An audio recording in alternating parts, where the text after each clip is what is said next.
Peu avant l'aube, à 5h17 selon l'horloge locale, l'écran tactique du centre de combat du porte-avions USS Abraham Lincoln affiche soudain 3 symboles rouges. Le bâtiment croise alors à 86 000 nautiques plus au nord. Le mouvement est rapide, la trajectoire ferme.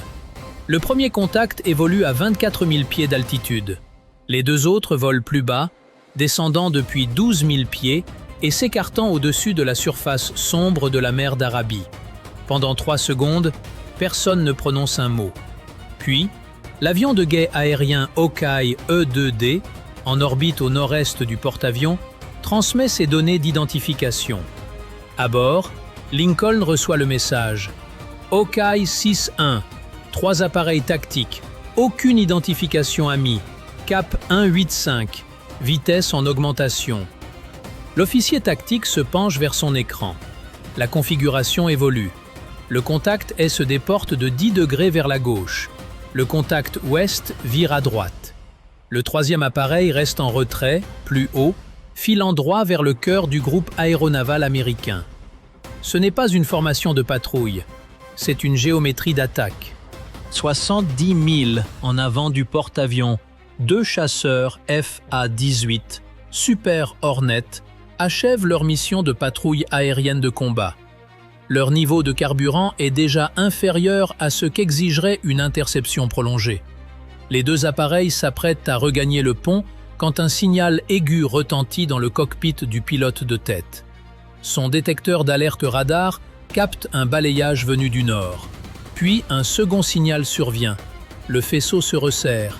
Le radar iranien cesse de scanner le ciel et se met à le suivre. « Lincoln, Viper 1-1, je suis illuminé !» La réponse arrive aussitôt. « Viper 1-1, maintenez votre position, aucun contact radio. » Hawkeye annonce 3 pistes. Le pilote baisse les yeux vers son indicateur de menace. Un symbole clignote en bordure d'écran. Puis, l'alerte change encore. Un son continu envahit le cockpit. Verrouillage de conduite de tir confirmé. Le chasseur iranien vient de passer d'un mode de détection à un mode de poursuite pour tir. L'appareil Viper 1-1 pivote vers la gauche, gardant le nez face à la menace, tandis que son ailier se déporte de plusieurs milles vers l'est. Aucun des 2 Super Hornets n'active son propre radar de conduite de tir. Les pilotes américains n'ont pas reçu l'autorisation d'engager. Derrière eux, l'Abraham Lincoln récupère ses appareils. 2 Super Hornets achèvent leur approche finale. 3 autres tournent en attente, leur carburant s'amenuisant minute après minute. Sur le pont d'envol, des avions garés se déplacent entre postes d'appontage et de catapultage, pendant que les équipages travaillent au milieu des turbines en marche, des panneaux ouverts, des tuyaux de carburant et des armements chargés. Le navire ne peut s'arrêter net. Un virage brusque forcerait les appareils en approche à remettre les gaz. Un retard au lancement risquerait de clouer les chasseurs au pont, précisément quand le groupe aéronaval en aurait le plus besoin dans les airs. Le commandant du porte-avions entre dans le centre de combat alors que la distance est tombée sous les 80 000 nautiques. « Intention ?» demande-t-il.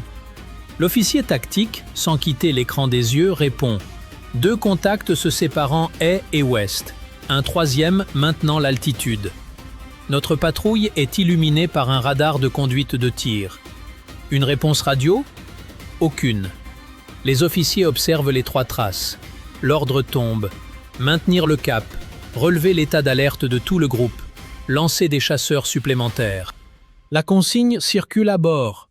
Sur le pont, les officiers en gilet jaune autorisent l'usage des catapultes avant.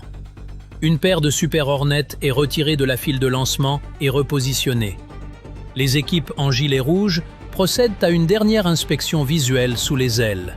Un Growler EA-18G, guerre électronique déjà activée, est amené en zone de combat.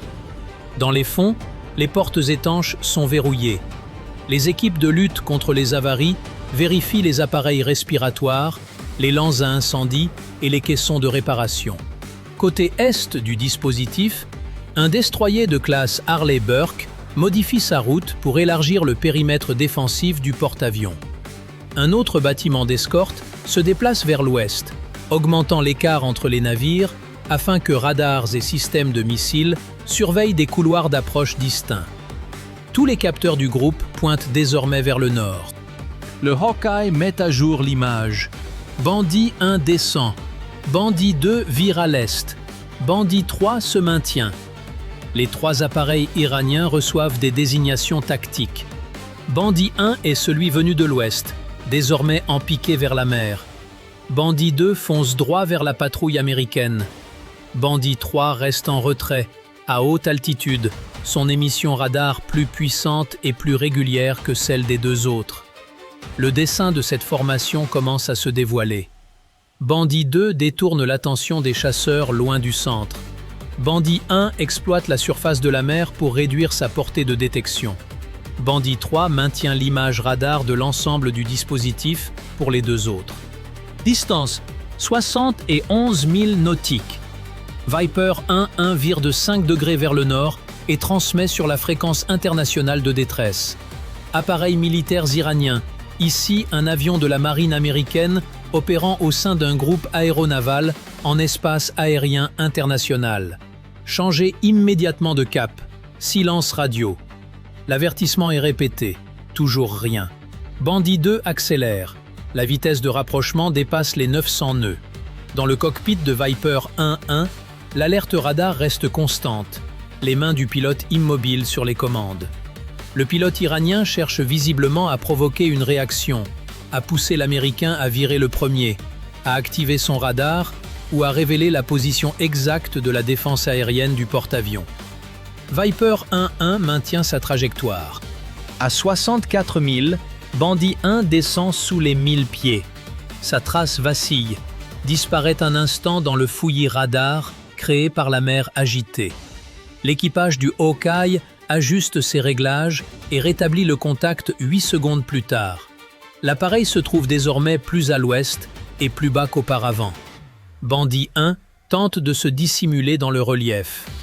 Sur une mer ouverte, il n'existe pourtant aucun relief, seulement la courbure de la Terre, les vagues et l'horizon radar. Mais à cette altitude, cela suffit. Le premier Super Hornet atteint la catapulte avant. Ses ailes se déploient et se verrouillent. Le pilote lève une main, signe qu'il est prêt. De la vapeur s'échappe du pont, tandis que l'équipage s'écarte. Le catapultiste s'agenouille et pointe vers l'avant. Le chasseur est projeté dans l'obscurité. 3 secondes plus tard, le second Super Hornet prend position. Le Growler attend derrière lui. Distance 58 000 nautiques. Bandit 3 change de cap. Jusqu'ici resté en retrait des 2 autres, il pointe maintenant son nez droit vers l'Abraham Lincoln. À bord, l'officier de guerre électronique observe l'intensification du signal radar iranien. « Ils établissent une piste sur notre escorte », dit-il.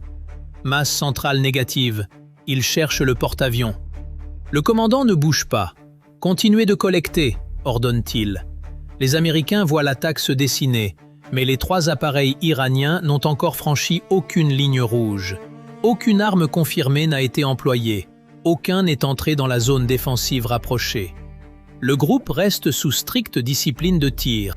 Puis Bandit 2 émet une brève impulsion électronique, moins d'1 seconde, changeant de fréquence avant de disparaître.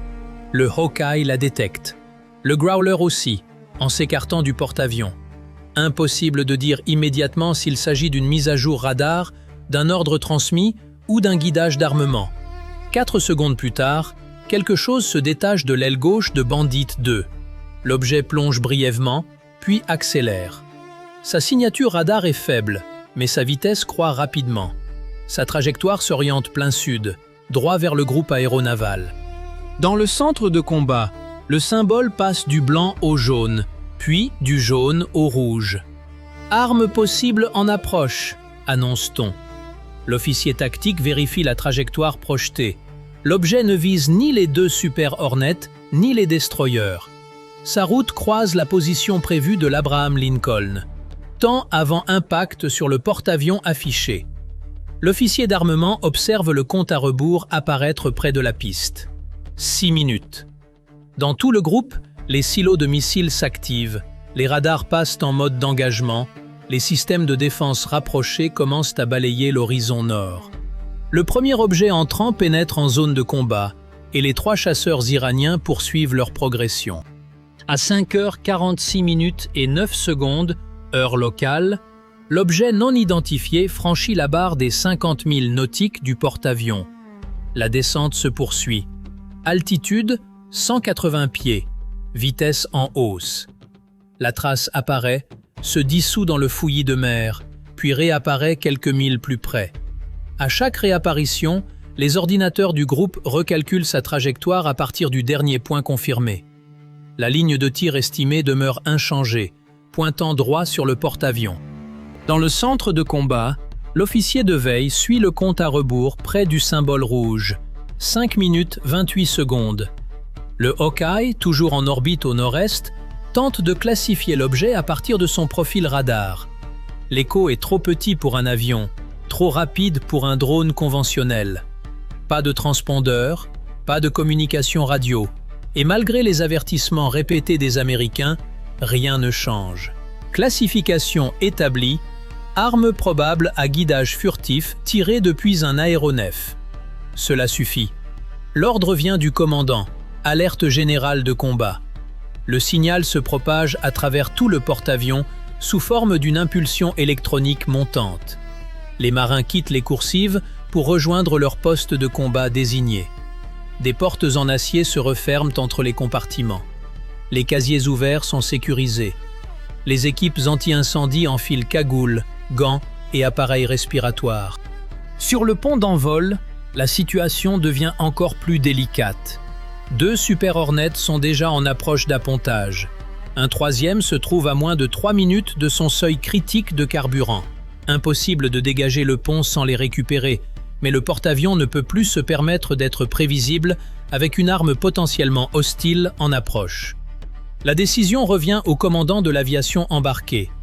Ne récupérer que les appareils en urgence carburant, tous les autres remettent les gaz. Le premier Super Hornet de retour franchit l'arrière du navire à 140 nœuds. La crosse d'appontage accroche le 3e brin et l'appareil s'immobilise. Les équipes de pont se précipitent avant même que les réacteurs ne se stabilisent complètement. Le second chasseur est déjà en finale. Le pont est dégagé en 20 secondes. De l'autre côté du dispositif, le destroyer est de classe Harley Burke, reçoit les données de navigation via le réseau tactique du groupe. Son système de combat Aegis a déjà calculé plusieurs points d'interception possibles. L'objet vole trop bas pour offrir une longue fenêtre d'engagement. L'officier d'armement du destroyer demande l'autorisation. Recommandation d'engager la piste 712. L'officier tactique du porte-avions vérifie une dernière fois les critères d'identification. Cap vers le dispositif. Aucune réaction aux avertissements. Vitesse élevée, altitude basse, séparation confirmée depuis un aéronef militaire iranien. La piste 712 est déclarée hostile. Sur le pont avant du destroyer A, un silo de lancement vertical s'ouvre. Pendant moins d'1 seconde, rien ne se passe. Puis, un missile anti-aérien jaillit du navire dans une colonne de flammes, monte à la verticale, puis vire au nord, au-dessus de l'eau. L'intercepteur accélère au-dessus de la formation, tandis que les données du Hawkeye et du destroyer actualisent en continu sa trajectoire. L'objet entrant poursuit sa course vers le sud, à 42 000 nautiques du porte-avions. Plus loin, les 3 chasseurs iraniens continuent de se séparer. Bandit 2 garde son verrouillage sur Viper 1-1 sans interruption de son accroche radar. Bandit 1 vole désormais sous les 500 pieds, s'écartant vers l'ouest du couloir défensif principal. Bandit 3 maintient son altitude et continue d'émettre puissamment vers le groupe aéronaval. Les pilotes américains ne peuvent ignorer l'objet en approche, mais ne peuvent pas non plus laisser les chasseurs adverses exploiter la diversion. Viper 1-1 pivote vers Bandit 2. Viper 1-2, prenez position en dessous, je fixe le chasseur Est, son ailier descend. À 8000 pieds, l'horizon s'élargit sous lui. À 4000 pieds, la mer sombre envahit sa verrière. Sous 2000 pieds, l'image radar devient instable, les vagues et l'humidité atmosphérique brouillant l'écho. Il bascule alors sur son détecteur infrarouge. Une faible signature thermique apparaît à 11 heures, à basse altitude, puis s'efface. Contact possible, basse altitude, 11 heures. Bandit 1 utilise la surface exactement comme prévu. Il vole assez près de l'eau pour que la courbure terrestre le dérobe, par intermittence, au radar des navires éloignés. Le Hawkeye n'en perçoit qu'une partie du trajet, et même cette portion reste incomplète. Bandit 1 ne vise pas le centre du dispositif. Il se dirige vers le couloir sud de récupération du porte-avions, celui-là même qu'empruntent les appareils en attente d'appontage. Le premier intercepteur passe à 20 000 nautiques au nord du groupe. L'arme en approche demeure devant lui. Interception imminente. 22 secondes. Personne, dans le centre de combat, ne détache son regard de l'écran. Les deux symboles convergent. 15 secondes. 10. 5. Un éclair blanc jaillit juste au-dessus de l'horizon nord. La trace entrante disparaît. Le symbole de l'intercepteur s'efface une seconde plus tard. Coupure radar. L'officier d'armement attend confirmation. Aucune piste secondaire détectée. Aucun débris ne poursuit sa route vers le porte-avions. Piste 712 détruite. La première menace est neutralisée à plus de 12 000 nautiques de la formation. Pourtant, personne ne se détend. Les spécialistes de guerre électronique examinent aussitôt la signature enregistrée. L'objet s'est comporté comme un missile, mais ses caractéristiques radar ne correspondaient pas à la taille attendue d'une arme anti-navire classique. Sa vitesse a changé 2 fois en vol. Sa manœuvre finale était contrainte, et juste avant l'interception, son écho-radar s'est brusquement élargi, comme si un réflecteur ou un dispositif électronique s'était activé. Un officier avance le premier une hypothèse. Il pourrait s'agir d'un leurre. L'officier tactique garde une vue d'ensemble pendant que le groupe traite l'objet. Bandit 1 s'est déplacé de 14 000 supplémentaires vers l'ouest. Bandit 2 a entraîné Viper 1-1 plus loin vers l'est. Bandit 3 reste hors de la zone d'engagement immédiate, conservant la vision globale de la situation. Le premier tir a forcé les Américains à allumer leur radar, à transmettre des données de ciblage et à révéler quel navire d'escorte ouvrirait le feu en premier. Il a aussi provoqué la dispersion de la patrouille aérienne. L'attaque ne s'achève pas là. Elle vient seulement de terminer son premier mouvement. À 5h47 et 31 secondes, Bandit 2 grimpe brusquement, dépassant les 20 000 pieds. Son verrouillage sur Viper 1-1 disparaît. Un instant de silence règne dans le cockpit américain. Puis le chasseur iranien vire et fonce droit sur lui. La vitesse de rapprochement dépasse les 1000 nœuds. Bandit 2 passe à l'offensive. Viper 1 place son radar en veille de combat tout en conservant le contrôle de son armement. L'appareil iranien se rapproche de façon agressive mais n'ouvre pas le feu. Pas encore. Plus à l'ouest, Viper 2 repère enfin Bandit 1 grâce à son détecteur infrarouge. L'image révèle un chasseur bimoteur volant à moins de 300 pieds au-dessus de la mer. Sous l'aile droite, une forme sombre, invisible sur les premiers relevés radars. Viper 2, contact visuel sur Bandit 1, armement externe possible, transmet-il vers Lincoln. Bandit 1 vire alors vers le sud. Cette nouvelle trajectoire le place derrière les navires d'escorte, directement dans l'axe arrière de l'Abraham Lincoln.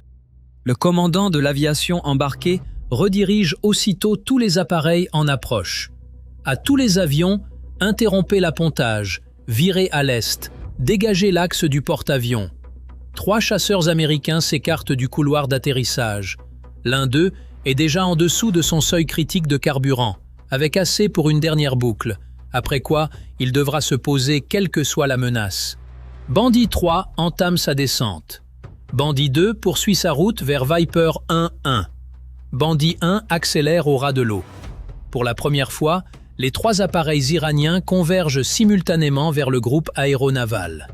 Le contrôleur du Hawkeye lance un avertissement sur toutes les fréquences tactiques. 3 bandits en formation, armements multiples préparés, en attente. Viper 1-2 observe Bandit 1 sur son écran infrarouge. L'aile droite du chasseur iranien s'illumine. quelque chose se détache.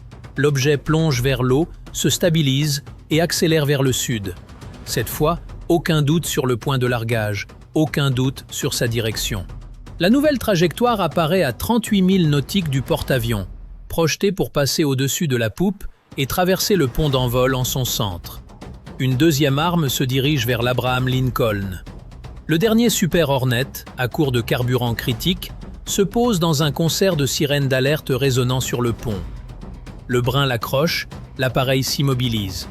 Moins de 30 secondes plus tard, tout le personnel exposé reçoit l'ordre de se mettre à l'abri. À 5h49 et 32 secondes heure locale, la seconde arme entrante franchit les 38 000 nautiques du porte-avions. Elle vole à moins de 150 pieds, sa vitesse augmente. Sa trajectoire projetée passe directement au-dessus de la poupe, traverse la zone d'appontage et le centre du pont. Dans le centre de combat, un compte à rebours s'affiche près de l'échelle rouge. 2 minutes 41 secondes. Le porte-avions maintient son cap face au vent. Ce cap permet au dernier Super Hornet à faible réserve de carburant de rentrer, tout en assurant une trajectoire quasi constante durant l'approche de l'arme. Le commandant observe l'écran de navigation. Temps avant que la fenêtre de lancement ne se ferme, 40 secondes. Maintenez le cap 40 secondes, puis virez. Sur le pont, 2F/A18, Super Hornet entièrement armés attendent déjà sur les catapultes avant. Les moteurs du premier atteignent la puissance militaire. Le pilote termine ses dernières vérifications, tandis que le personnel dégage la zone autour des ailes. Derrière lui, le second chasseur patiente, ses gaz d'échappement balayant le pont d'acier. Le Growler suit dans la file. Chaque marin exposé sait qu'une arme approche. Personne ne s'arrête. Le catapultiste abaisse le bras. La catapulte tire. Le premier Super Hornet passe de 0 à la vitesse de vol en moins de 3 secondes et disparaît dans l'obscurité devant l'étrave. Le second appareil s'avance avant même que le premier n'ait quitté le rayon radar du porte-avions. 30 secondes. L'arme entrante perd encore 20 pieds d'altitude. Le radar du Hawkeye la perd momentanément dans une zone de forts échos de surface. Les ordinateurs du groupe continuent de la suivre à partir de sa dernière vitesse et de son dernier cap connu. Le destroyer West prend en charge cet engagement. Son système Aegis élabore un plan d'interception à partir des données fournies par le Hawkeye, le porte-avions et le destroyer Est, celui qui a détruit la première arme.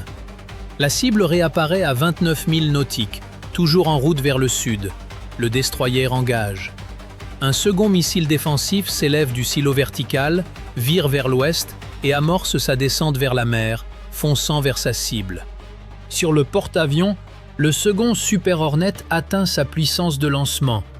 Le catapultiste pointe vers l'avant. L'appareil est projeté du pont. Alerte aérienne. Le commandant donne l'ordre suivant. Virez à tribord, barre toute. L'Abraham Lincoln entame son virage. Plus de 100 000 tonnes d'acier se déplacent à travers la mer. À mesure que l'étrave s'écarte de la trajectoire projetée de l'arme, le pont d'envol s'incline légèrement sous les équipages engagés dans la manœuvre. Les appareils garés le long du pont sont déjà arrimés par des chaînes supplémentaires. Les véhicules d'incendie se replient derrière des écrans par souffle. Les conduites de carburant sont coupées. Les servants des pièces d'artillerie se retirent des postes exposés. Le Growler décolle pendant que le virage se poursuit. Il monte à 5000 pieds et commence immédiatement à recevoir les données électroniques transmises par le Hawkeye. Bandit 3 continue d'émettre depuis l'altitude. Bandit 2 manœuvre face à Viper 1-1 à l'est. Après avoir largué son arme, Bandit 1 reste à basse altitude à l'ouest. L'attaque a divisé le ciel en 3 zones distinctes. Viper 1-1 rencontre Bandit 2 à une vitesse de rapprochement combinée dépassant les 1000 nœuds. Le chasseur iranien vire brusquement devant son nez, forçant le pilote américain à choisir entre poursuivre l'interception ou s'écarter du porte-avions. Viper 1-1 maintient sa position. Les deux appareils se croisent à vue l'un de l'autre. Pendant moins d'une seconde, le chasseur iranien remplit tout le champ visuel du pilote américain. Un bimoteur gris en virage serré, des charges externes visibles sous les ailes. Puis, il disparaît. Viper 1-1 bascule et entre dans un virage. Le pilote iranien n'ouvre pas le feu, mais la manœuvre repousse l'appareil américain plus loin vers l'est et ouvre le couloir d'approche nord. À l'ouest, Viper 1-2 descend sous les 500 pieds.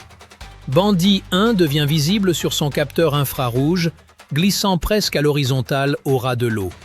Le chasseur iranien n'attaque plus directement le porte-avions. Après avoir largué son arme, il vire au nord, cherchant à disparaître derrière l'horizon radar. Viper 1-2 le suit. Le second missile défensif approche de sa cible. Interception dans 12 secondes.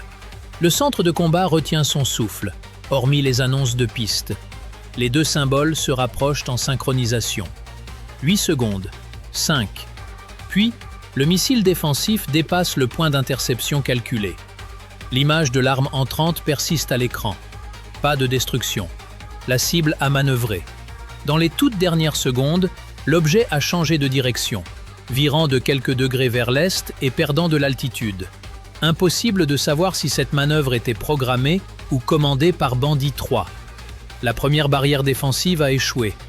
L'arme se trouve désormais à 10 000 nautiques. Le porte-avions bascule le suivi sur ses systèmes de défense rapprochés. Un missile 6 Sparrow évolué, tiré depuis le destroyer le plus proche, file à basse altitude au-dessus de la formation. L'arme disparaît de nouveau. 6 000 nautiques. Le porte-avions poursuit son virage, mais pas assez vite pour sortir complètement de la trajectoire projetée. Sur le pont d'envol, les systèmes de défense rapprochés du porte-avions se braquent vers l'horizon nord. Le dôme blanc du radar Phalanx pivote avec précision, balayant la zone à la recherche de sa cible. Le missile réapparaît à 4000 nautiques, cette fois en train de remonter. Cette montée brutale l'expose au-dessus du fouillis radar, révélant son profil à chaque capteur du dispositif. Verrouillage acquis. Le 6 Sparrow l'atteint en premier. Un éclair jaillit au-dessus de l'eau. L'arme entrante se désintègre. Pendant une demi-seconde, le symbole rouge disparaît. Puis, le radar du porte-avions détecte de multiples fragments plus petits, poursuivant leur trajectoire vers le sud. L'ogive est détruite, mais les débris continuent à haute vitesse. Nuage de débris en approche, annonce-t-on. Le fragment le plus important est pris en charge par le système de défense rapproché. Son canon pivote. Un tir bref balaie le ciel, le son n'atteignant le pont qu'une fraction de seconde plus tard. La majorité des débris tombe en mer. Un morceau échappe à cette règle. Un éclat de métal traverse le côté bâbord du porte-avions et heurte le bord du pont d'envol près d'un poste de maintenance. Des étincelles jaillissent sur l'acier. Un petit incendie se déclare sous un véhicule auxiliaire garé, alimenté par une fuite de carburant. La réaction est immédiate. Les équipes anti-incendie quittent leur abri avant même que le débris ne cesse de glisser. La zone endommagée est recouverte de mousse. Une seconde équipe isole les équipements alentours, tandis que des marins vérifient les dommages sous le pont. Impact bâbord. Évaluation des dégâts localisés. Aucune infiltration signalée. Le porte-avions reste opérationnel. Aucun appareil n'est perdu. Le pont d'envol n'est pas hors service. L'attaque a atteint le navire, mais ne l'a pas arrêté. Au-dessus du dispositif, le Growler entame sa transmission, concentrant sa guerre électronique sur la fréquence radar de Bandit 3. Le signal iranien faiblit, se décale, réapparaît sur un autre canal. Le Growler le suit. Pour la première fois depuis le début de l'engagement, le suivi radar de Bandit 3 sur le porte-avions devient instable. Ces perturbations se répercutent immédiatement sur la coordination iranienne. Bandit 1 vire brusquement vers le nord. Bandit 2 rompt le contact avec Viper 1-1 et commence à grimper.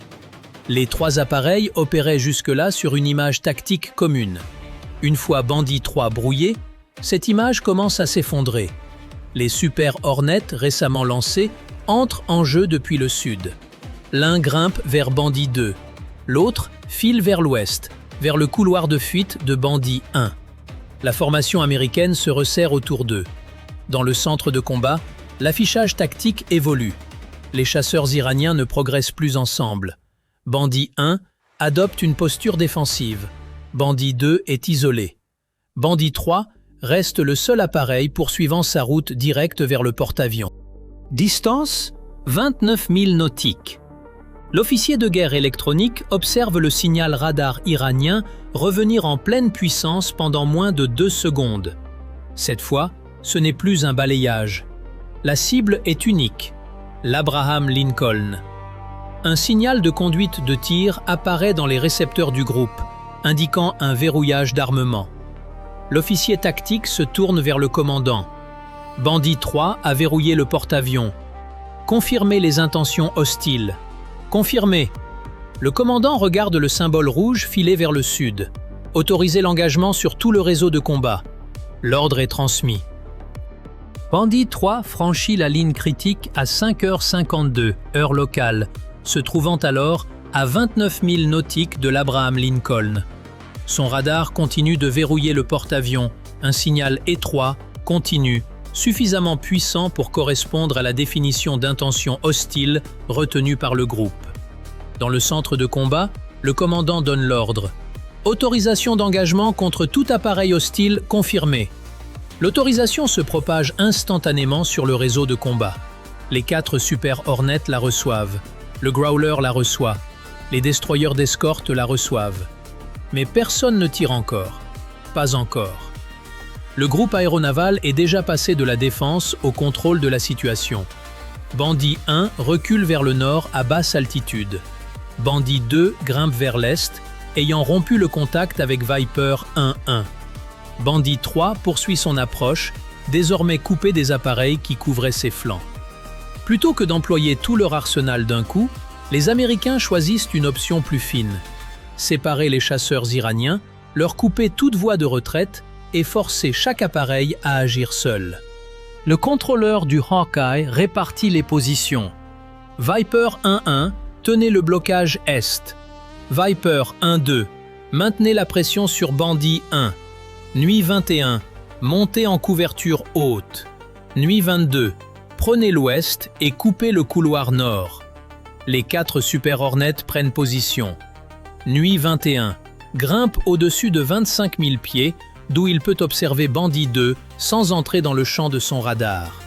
Nuit 22, reste bas et vire au nord-ouest, se plaçant entre Bandit 1 et la route la plus directe vers le porte-avions.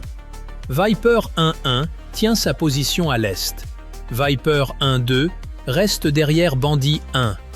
Le Growler concentre ses efforts sur Bandit 3, son système de guerre électronique suivant chaque changement radar iranien. Quand Bandit 3 change de fréquence, le Growler s'ajuste. Quand le pilote iranien réduit sa puissance moteur, l'Américain modifie son schéma de brouillage. Le voyant de conduite de tir sur le porte-avions se met à clignoter, puis disparaît, puis revient 2 secondes plus tard. Le pilote iranien connaît toujours la position générale du porte-avions, mais il ne dispose plus d'un guidage stable sur une cible verrouillée. Bandit 1 ressent le premier les effets de cette pression. Volant à moins de 500 pieds au-dessus de la mer, il dépendait des mises à jour de Bandit 3 pour rester coordonné avec le reste de la formation. Ces mises à jour deviennent maintenant intermittentes. Viper 1-2 se positionne derrière lui. Le pilote américain active son radar de conduite de tir. Depuis le cockpit de Bandit 1, l'alerte retentirait immédiatement. Le chasseur iranien vire à gauche, descend, largue des contre-mesures et s'éloigne encore du porte-avions. Viper 1-2 le suit, sans ouvrir le feu. Chaque seconde passée sur la défensive coûte à Bandit 1 de la vitesse, de la distance et toute chance de reprendre l'offensive. Le pilote iranien incline d'abord à droite puis à gauche, tentant de sortir de l'axe de poursuite. Le Super Hornet reste au-dessus et en arrière. Aucun rapprochement supplémentaire n'est nécessaire. Le contrôle du combat s'exerce désormais uniquement par le verrouillage radar. Bandit 1 vire au nord, sa trajectoire se stabilise. Bandit 1 se replie. Le Hawkeye maintient le suivi, mais Viper 1-2 ne le poursuit pas au-delà de la zone défensive du groupe. Un appareil est mis hors de combat sans qu'un coup de feu ait été tiré. Bandit 2 se trouve encore à l'est de la formation. Il a rompu le contact avec Viper 1-1, grimpé à 18 000 pieds et amorce un virage vers Bandit 3. Cette décision le place entre deux chasseurs américains. Viper 1-1 se trouve en dessous, bas et devant. Nuit 21 est au-dessus et derrière. Le pilote de Bandit 2 ne peut voir que l'un des deux. Le chasseur iranien pointe son nez vers Viper 1-1 et active son radar. L'alerte retentit à nouveau dans le cockpit américain.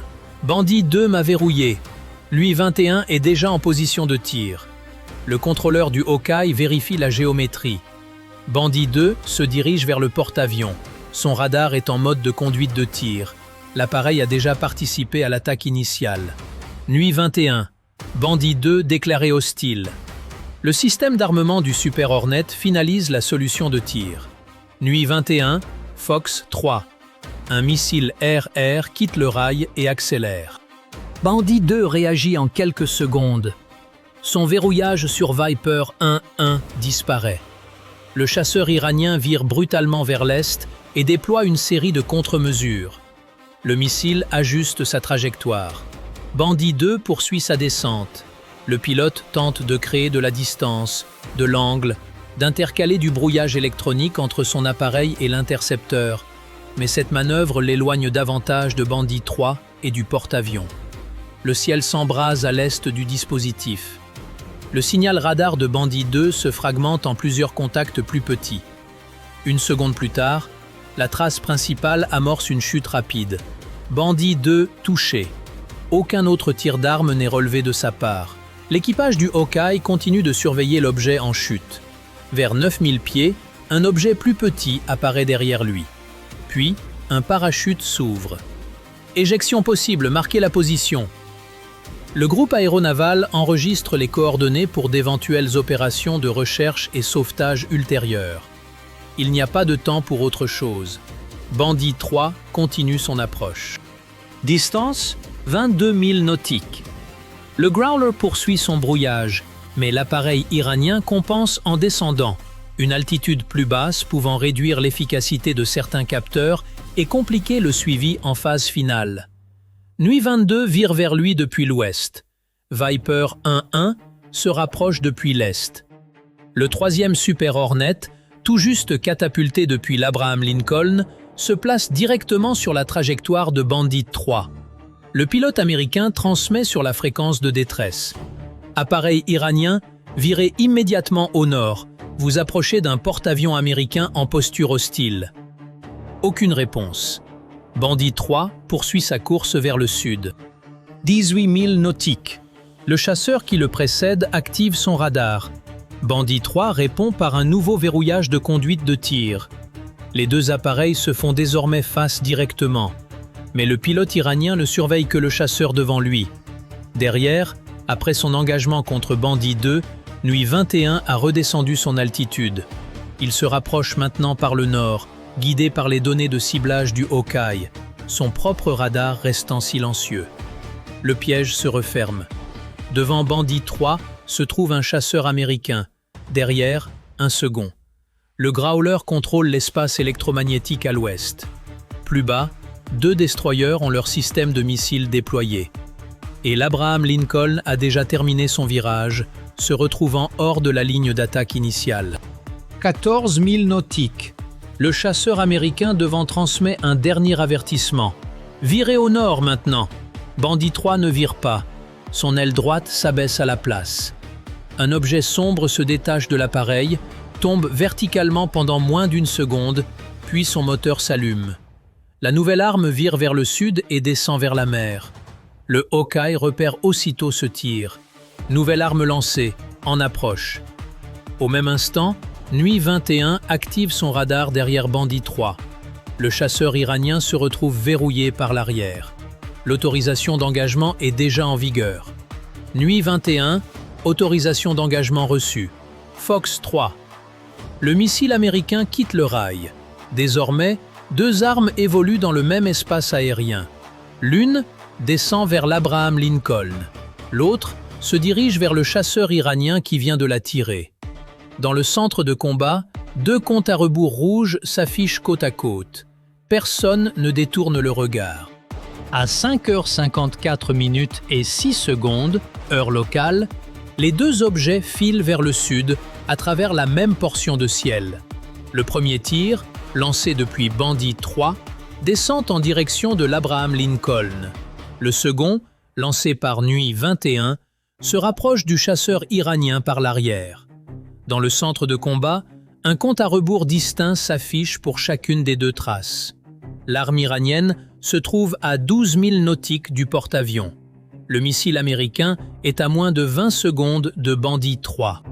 Le groupe aéronaval répartit automatiquement les responsabilités. Les chasseurs géreront l'appareil ennemi. Les destroyers s'occuperont de la munition entrante. L'escorte ouest prend en charge la piste basse. Son radar reçoit des mises à jour continues du Hawkeye, mais la cible descend si vite que la détection devient intermittente. 300 pieds, puis 200, puis moins de 150. L'objet entre dans la même couche de fouillis de surface qui avait déjà masqué l'attaque précédente. Suivez la dégradation, conservez le point d'interception projeté. Le système de combat du destroyer calcule la route la plus probable de l'arme à partir de son dernier cap confirmé. Un missile défensif est désigné et préparé. Mais le navire n'ouvre pas le feu tout de suite. L'arme iranienne reste en phase de manœuvre. Tout intercepteur lancé trop tôt risquerait d'être détourné de sa trajectoire finale. Au-dessus, Bandit 3 entame sa propre manœuvre défensive. L'alerte de missile américain force le pilote iranien à rompre son verrouillage sur le porte-avions. L'appareil s'incline brutalement à droite, descend et largue des contre-mesures derrière lui. Le signal de conduite de tir qui illuminait l'Abraham Lincoln disparaît. Cette rupture a des conséquences immédiates. Faute pour Bandit 3 de maintenir un cap stable, l'arme qu'il a lancée cesse de recevoir une localisation précise du porte-avions. L'Abraham Lincoln continue de virer, s'étant déplacé de plusieurs centaines de mètres par rapport à la position initialement visée par l'appareil iranien. En mer, cette distance paraît infime. Mais face à une arme suivant une trajectoire préprogrammée, elle détermine si sa route traversera le centre du pont ou finira en pleine mer. Le missile lancé par Nuit 21 continue de se rapprocher. Bandit 3 descend depuis 10 000 pieds. Le pilote iranien vire au nord, puis à l'est, tentant d'ouvrir l'angle d'engagement du missile. Les contre-mesures larguées derrière l'appareil forment une ligne discontinue. L'intercepteur américain corrige sa trajectoire. Les deux traces convergent. Un éclair apparaît au nord-est du dispositif. Le symbole de Bandit 3 se scinde en plusieurs échos. L'un s'efface immédiatement. La trace radar principale demeure, mais sa vitesse commence à chuter. Bandit 3 touché. Le chasseur iranien vire à gauche et poursuit vers le nord, une traînée sombre visible derrière son moteur droit. Nuit 21 reste à quelques milles de distance, maintenant sa position sans se rapprocher inutilement. Le pilote iranien abandonne l'engagement, cherchant à quitter la zone. Bandit 3 se replie. « Ne poursuivez pas au-delà de la zone défensive », ordonne-t-on délibérément. Les chasseurs américains ont déjà rempli leur mission. Le dernier appareil iranien a perdu son verrouillage radar, largué son arme sous pression et vire, visiblement endommagé. Le détruire plus au nord ne rendrait pas le porte-avions plus sûr. Ce qui compte désormais, c'est d'arrêter l'arme en approche. L'objet réapparaît à 6 000 nautiques du dispositif, volant désormais à moins de 100 pieds. Sa trajectoire projetée s'est décalée à l'est de la position initiale du porte-avions, mais elle passe encore assez près pour menacer le pont d'envol et l'escorte est. Le destroyer ouvre le feu. Un missile anti-aérien s'élève du silo vertical et vire presque aussitôt vers l'horizon nord. L'intercepteur reçoit une mise à jour de ciblage du Hawkeye alors que la cible descend à 4000 nautiques. L'arme iranienne change de cap une nouvelle fois, mais ses mouvements sont moins vifs qu'auparavant. Privé des indications de Bandit 3, la précision de ses corrections diminue. 3000 nautiques. Les systèmes de défense rapprochés du porte-avions suivent la cible, en dernier rempart. Sur le pont, plus personne ne bouge sans nécessité. Les équipes anti-incendie restent près de la zone de maintenance bâbord endommagée. L'incendie précédent est éteint, mais la mousse recouvre encore l'acier autour du point d'impact. Les appareils demeurent arrimés. Les catapultes sont libres. La zone d'appontage est fermée. Tous les marins exposés se sont mis à l'abri. Le missile défensif franchit le dernier kilomètre en quelques secondes. Un éclair blanc jaillit au-dessus de la mer. La trace entrante disparaît. Des débris continuent leur course, mais l'explosion s'est produite hors de la zone de poursuite. Le radar détecte plusieurs fragments retombants, se dispersant au nord du porte-avions. Aucun ne conserve la trajectoire initiale. Piste détruite. L'officier d'armement attend la fin de 2 nouveaux balayages radar. Aucune cible secondaire détectée. Aucun lancement supplémentaire depuis le nord. L'équipage du Hawkeye dresse le bilan tactique. Bandit 1 se replie à basse altitude. Bandit 2 n'est plus en vol, le parachute de son pilote ayant été repéré à l'est de la formation. Bandit 3 file vers le nord à vitesse réduite avec un comportement moteur instable. Les 2 armes tirées contre le porte-avions ont été neutralisées. La première a été interceptée hors du dispositif. La seconde a atteint la zone défensive rapprochée, mais seuls des débris ont touché le navire. Le dernier tir a été arrêté avant même de franchir la ligne d'escorte. À 5h56, le centre de combat annonce que le porte-avions est en sécurité. Il n'y a aucune célébration. Les opérateurs radars continuent de scruter le ciel à la recherche d'autres objets. Les spécialistes de guerre électronique analysent le spectre à la recherche d'une nouvelle transmission. Les destroyers maintiennent leur système de missiles en alerte. Les équipes de lutte contre les avaries achèvent la première inspection de la zone d'impact bâbord. Les débris ont endommagé un véhicule auxiliaire, roussi quelques équipements de pont et entaillé du matériel léger. Le pont d'envol n'a pas été percé. La conduite de carburant n'a subi aucun dommage. Aucun appareil n'a été perdu. Aucun système critique n'a été mis hors service. L'officier chargé des opérations aériennes reçoit le rapport et lance immédiatement la remise en service. Les débris sont évacués. La mousse est retirée des parties utilisables du pont. Les techniciens repositionnent les appareils immobilisés durant l'attaque. La zone d'appontage est inspectée de la poupe à la proue. Dans les entreponts, le système de freinage reste pleinement opérationnel. Les catapultes n'ont jamais perdu de puissance. À 6h02, le commandant de l'aviation embarquée reprend le cycle normal de récupération des appareils. Le premier Super Hornet de retour approche par le sud-est, son réservoir presque vide après le combat. Il franchit la poupe, se pose et accroche le brin d'arrêt. L'équipe de pont se déplace vers lui avant même l'arrêt complet du chasseur. Moins d'1 minute plus tard, un autre appareil est positionné sur la catapulte avant. Le pilote termine ses ultimes vérifications, tandis que le porte-avions maintient son cap face au vent. Le navire ne bat pas en retraite. Il ne rentre pas au port. Le groupe aéronaval ne change pas de mission. Le catapultiste lève une main, inspecte le pont, puis pointe vers l'avant. Le Super Hornet décolle, sa post-combustion brillant dans le ciel du matin, tandis qu'il grimpe vers le nord, dans la direction même d'où venaient les 3 chasseurs iraniens.